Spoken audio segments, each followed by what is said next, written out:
સુરત શહેરમાં આગામી તહેવારોને ધ્યાને લઈને પોલીસ તંત્ર સતર્ક બન્યું હોય તેમ ઈદે મિલાદ, રક્ષાબંધન અને ગણેશ આગમનને ધ્યાનમાં રાખીને ભેસ્તાન પોલીસ સ્ટેશન દ્વારા ફૂડ પેટ્રોલિંગ અને મેગા કોમ્બિંગનું આયોજન કરવામાં આવ્યું હતું।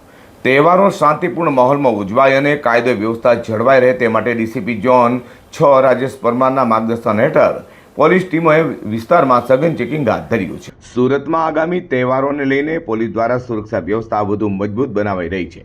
ઈદે મિલાદ, રક્ષાબંધન અને ગણેશ આગમનને ધ્યાનમાં રાખીને ભેસ્તાન પોલીસ સ્ટેશન ખાતે ફૂડ પેટ્રોલિંગ અને મેગા કોમ્બિંગનું આયોજન કરાયું હતું। ડીસીપી ઝોન 6 રાજેશ પરમારના માર્ગદર્શન હેઠળ પોલીસ અધિકારીઓ અને કર્મચારીઓની ટીમો દ્વારા આ વિસ્તારમાં સઘન પેટ્રોલિંગ હાથ ધરાયું હતું।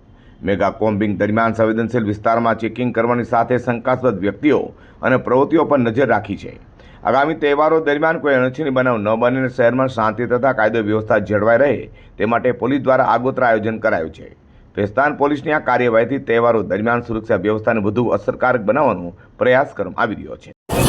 આજ રોજ આવતીકાલે જે મુસ્લિમ બિરાદરોનો પવિત્ર તહેવાર ઈદે મિલાદ આવી રહ્યો છે અને ભેસ્તાન અને સુરત શહેરના અનેક વિસ્તારોમાંથી જુલુસ નીકળવાના છે અને જુલુસ બધા ભેગા થઈ અને કાજાદાના દરગાહ જવાના છે। ત્યારે તકેદારીના ભાગરૂપે આજે જે અમારો ટોટલ બંદોબસ્ત છે ભેસ્તાનનો એમાં 140 પોલીસ, 4 PSI, 2 PI, ACP, એક DCP અમે જાતે આટલા બંદોબસ્ત આવતીકાલે રહેવાનો છે। તકેદારીના ભાગરૂપે આજે ફૂડ પેટ્રોલિંગ સના મિલથી અહીં ચંડાલ ચોકડી સુધી કરવામાં આવ્યું છે।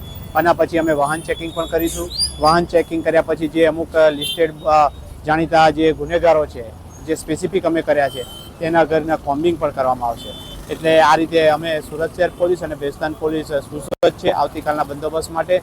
આવતીકાલેથી બંદોબસ્તમાં બધો તહેવાર ખૂબ શાંતિપૂર્ણ રીતે કોમી એકલાસ તરીકે ઉજવાય તે માટેની અમારી પૂરતી તૈયારીઓ છે। આગામી તહેવારને લઈને સુરત પોલીસ સતર્ક છે અને ફૂડ પેટ્રોલિંગ અને મેગા કોમ્બિંગ દ્વારા પોલીસની હાજરી વધારી તહેવારો શાંતિપૂર્ણ માહોલમાં ઉજવાય તે માટે સુરક્ષા વ્યવસ્થા સઘન બનાવાઈ છે।